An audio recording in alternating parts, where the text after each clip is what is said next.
එතකොට කයිස දැන් ඔබම කියලා තියෙනවා දැන් මේ මියුසික් ඉන්ඩස්ට්‍රියට එනවා කියන එක දැන් සින්දුවක් කරනවා කියන එක ෆීචර් කරනවා කියන එක ලේසි වගේ පෙනුනට මේකට ඇවිල්ලා ඇත්තටම ආර්ථික වශයෙන් ජීවත් වෙන්න අමාරුයි.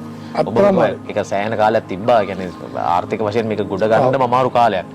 හැබැයි ඒ කාල පරාසය ඔබ දරාගෙන හිටියා. අපි ඒක නම් මතක් කරමු. මේක කොහොමද ඔබේ ඒ කාලේ ගෙවුනේ? අනිවාර්යෙන්ම පොඩ්ඩක් ඉතින් අමාරුයි.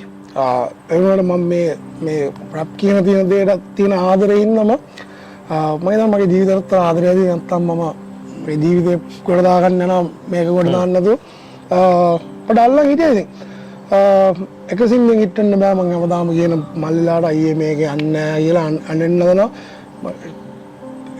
මගේ සින්දුවක් හිටන්න කලින් මම කරලා සින්දු 200කටයි ඒ කියන්නේ පොඩි සින්දු එක සින්දුවෙන් හිටන්න බෑ හිටන්න පුළුවන් ඒවා ඉතින් ඒ ඔයාලගේ තියෙන හැකියාවයි දක්ෂතාවයයි ලක් එකයි ඔක්කොම පිට තමයි ගන්නේ